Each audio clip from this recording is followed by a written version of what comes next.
Hello, I wanted to share something. A thing cannot exist on its own. If you really think about that, a thing cannot exist on its own. This is a meditation. So if you meditate on this,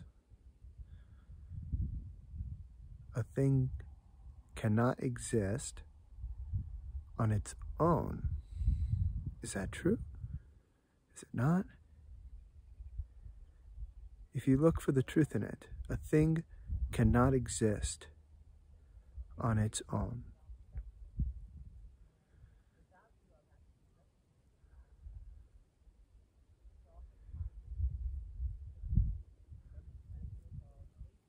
For a thing to exist on its own, it would not be a thing. It would no longer be called a thing or referred to a thing or be some like discrete standalone object. If it was on its own, it would be everything else. If it was the only thing that was, it would be everything. And therefore it wouldn't be a thing. It would be all. And it would be experienced as such. And be that. It would be that. So a thing cannot exist on its own. So that means everything must exist with something else.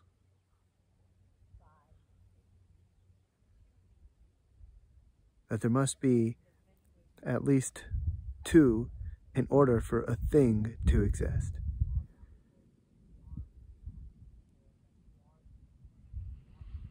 And that's a very interesting thing, because take for a negative memory, for your negative memory to exist, for this memory of pain that you have. So that, let's say that that is a thing that exists. It cannot exist on its own. So that means there must be something else existing with it. And that would be you, the part of you who is holding it in place.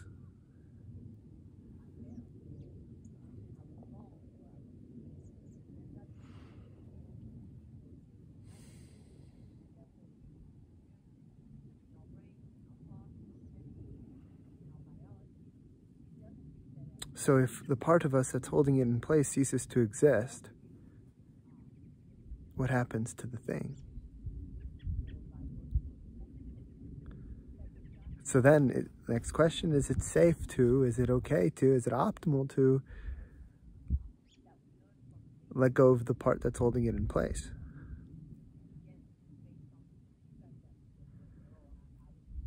Well, what's that part doing? It's remembering, holding on to a thing that is supposedly real and true, that is supposedly what happened. And it's not letting it go. It doesn't want to forget about it. It's holding on to it, it's contracting, it's holding on to it, and it's saying, I can't forget this. I have to remember this. Why? So that whatever pain was there doesn't happen again.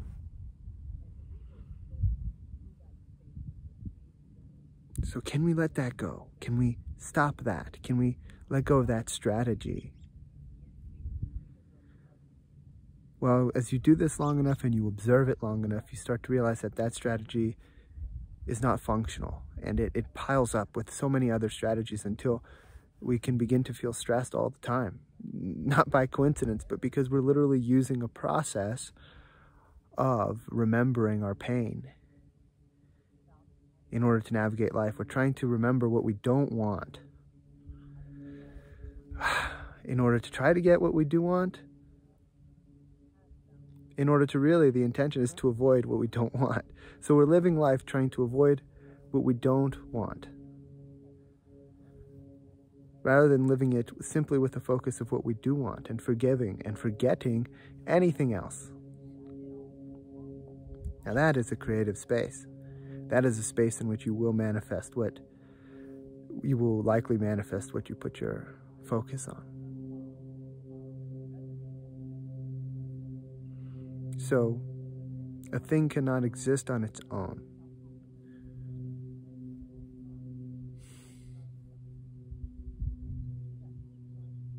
The memory, the pain, the past, the problem cannot exist on its own. It must exist with something else. The observer, the observed cannot exist without the observer. And if we see the observer and we realize that, hey, this part of us, this observer in us that is remembering this pain, that is believing this pain, that it's actually, that this process is not optimal for me, it doesn't serve me, then we can let it go. Another interesting way to realize that it doesn't serve you is to realize that whatever it's holding on to, whatever a part of you is holding on to, whether it's the view of a problem or the view of something in the past that was painful, whatever it is not that thing. It is not real. It is your interpretation of that. It is your interpretation. And it is unique to you. It doesn't exist as such in anyone else. So truly, it is your interpretation, and it is not the thing, as if the thing could be turned into language and stored in memory. The reality is so much more than that. That would be like trying to catch a waterfall in a cup. There's so much more to reality than just what we can interpret and store in our minds, which is usually full of interpretive bias and mostly about us, about ourselves, about our ego, and therefore really not a complete view of anything. And so we have all of these parts that hold on to the pain, to those things, and really they're undergoing a process that doesn't serve us, and that which they're even doing, they're not doing successfully. They're not even actually remembering the real thing. So these understandings actually can help you if you have a deep understanding of fear. It can help you see through and see, and sort of in your process, in a positive way, in a constructive way, help you further invalidate the process of fear so that you can continue to more rapidly release all forms of fear from your life, all forms of stress, all forms of worry, so that then you can experience clarity and inner peace and consciousness and joy, which is unfettered, undisturbed, untainted by any negative emotions such as fear and all of the negative emotions that come from fear, such as anger and sadness and hatred and frustration and boredom. So a thing cannot exist on its own. The problem that, whatever pain or problem or whatever's causing you stress, that thing that you're thinking about and feeling about cannot exist on its own, cannot exist with that part of you that is choosing to process it in that way.